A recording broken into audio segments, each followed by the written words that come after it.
সে তো ফেরেশতাদের সর্দার ছিল, ইবাদতে সে সব কিছু দেখিয়েছিল, শুধু আল্লাহর নির্দেশটা সে কি করেছে? লঙ্ঘন করেছে। আমি শফিকুল ইসলাম মাসুদ যত ইবাদত করি, যত কিছু করি, যদি আল্লাহর নির্দেশটা আমি যখন লঙ্ঘন করব, যেই সময়টুকু লঙ্ঘন করব, ওই সময়টুকু আমি আল্লাহর গোলাম না ইবলিসের গোলাম? তাহলে ফজরের আজান হলো, আমি মসজিদে সালাত আদায় করতে আসলাম না, আরামের মধ্যে থেকে গেলাম, ওই ঘুমের ঘরে রয়ে গেলাম, ওই সময়টুকু বলা হয়ে থাকে আমার নফস আমি আল্লাহর গোলাম বানাইতে পারি নাই। আমার নফসটা ওই সময় কার গোলাম? আল্লাহ এখান থেকে আমাদেরকে হেফাজত করুন। বান্দার জন্য এটা সবচেয়ে বড় নিয়ামত যে আমি ভালো জামা কাপড় পরতে পারছি, ভালো ঘর বাড়ি বিল্ডিং বানাইতে পারছি। এটি নিয়ামত নয়। নিয়ামত হচ্ছে আমি আল্লাহর একটা হুকুম যথাযথভাবে আদায় করতে পারছি। আল্লাহ তাআলা আমাদেরকে তৌফিক দিয়েছে যেন আরেকবার আমাদের অত্যন্ত থেকে শুকরিয়া আদায় করি। কারণ আল্লাহ সুবহানাহু ওয়া তাআলা আমাদেরকে পৃথিবীতে প্রেরণ করেছেন। বিসমিল্লাহির রহমানির রহিম। ওয়া মা খালাকুতুল জিন্না ওয়াল ইনসা ইল্লা লিয়াবুদুন। আমাদের এছাড়া আর কোনো কাজ নাই যে আমরা আল্লাহর গোলামি করব, তার দাসত্ব করব। আমরা হলাম দাস। আল্লাহ হলেন আমাদের মালিক, তিনি হলেন আমাদের প্রভু। আপনার ঘরে, আমার ঘরে বা আমার অফিসে যদি কোনো দাস থাকে, কোনো গোলাম থাকে, তার কোনো ইচ্ছা থাকে, তার কোনো পছন্দ থাকে? তার ইচ্ছা, তার পছন্দ কার? মালিকের। ওই ঘরের যিনি মালিক, তার পছন্দই তার পছন্দ, তার ইচ্ছাই তার ইচ্ছা।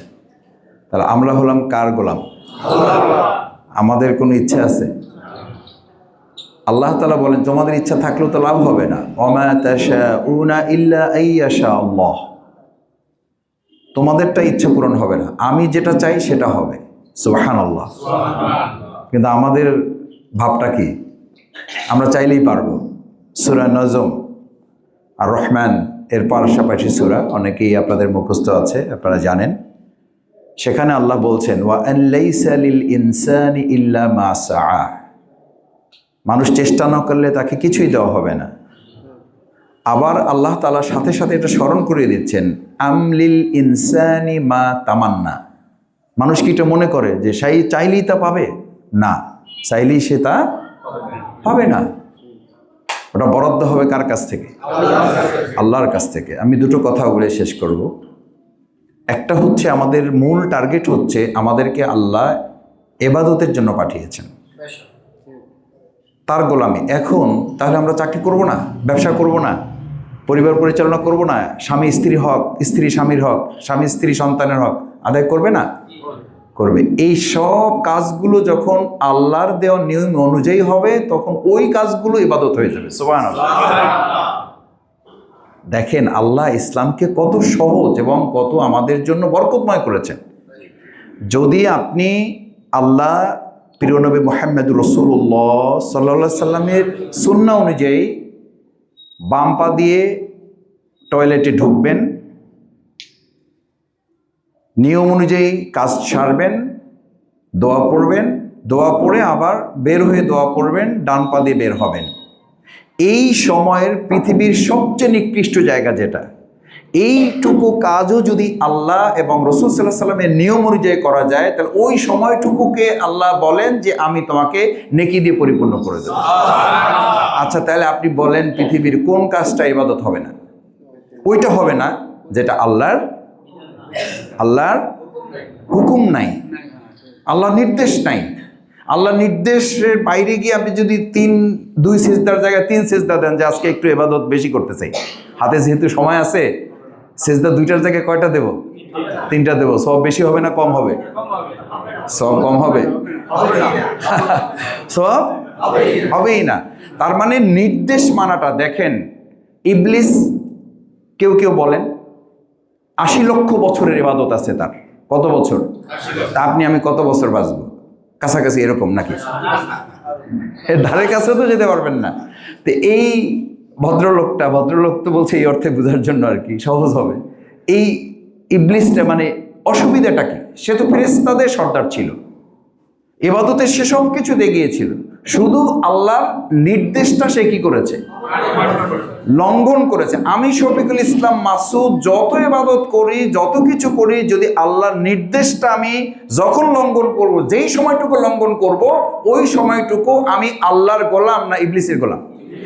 তাহলে ফজরের আজান হলো, আমি মসজিদে সালাত আদায় করতে আসলাম না, আরামের মধ্যে থেকে গেলাম, ওই ঘুমের ঘোরে রয়ে গেলাম, ওই সময়টুকু বলা হয়ে থাকে আমার নফস, আমি আল্লাহর গোলাম বানাইতে পারি নাই। আমার নফসটা ওই সময় কার গোলাম? আল্লাহ এখান থেকে আমাদেরকে হেফাজত করুন।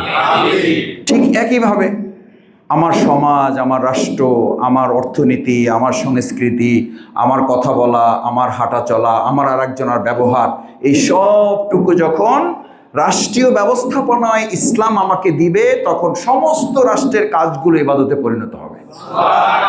আল্লাহ তাআলা আমাদের তৌফিক দান করুন।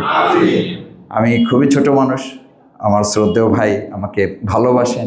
আমাদের এই ভালোবাসাটা নিতান্তই দুনিয়ার জন্য না। আমরা চাই, আমরা এখানে একত্রিত হয়েছি আল্লাহর রাস্তে, আল্লাহ যেন মেহেরবানি করে আমাদের জীবনের সব গুনাহগুলো মাফ করে আজকের এই সালাতকে অন্তত উসিলা করে জান্নাতেও যেন আমাদের একত্রিত করে দেন। আসুন সেই প্রত্যাশা ব্যক্ত করে, আমাদের অনেক মুরব্বী এই কাতারে সালাত আদায় করেছেন, চলে গেছেন। আমরাও 2-4-5 বছর পর হয়তো এখানে অনেকেই থাকবো না। আল্লাহ তাআলা তাদেরকে জান্নাতবাসী করুন। আমার বাবা অধ্যাপক সিরাজউদ্দিন খান মরহুম, অনেকে আপনারা হয়তো তাকে চেনেন। আপনাদের এই পাশে ধুলিয়াতে, আপনাদের বগাতে শিক্ষক ছিলেন।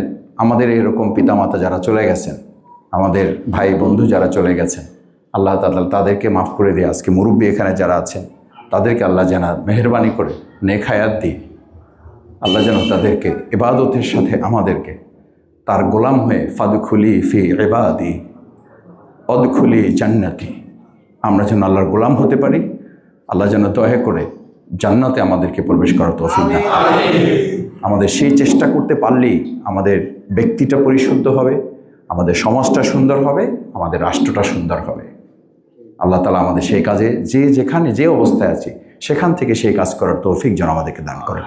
আসসালামু আলাইকুম রহমতুল্লাহি ওয়া বারাকাতুহু।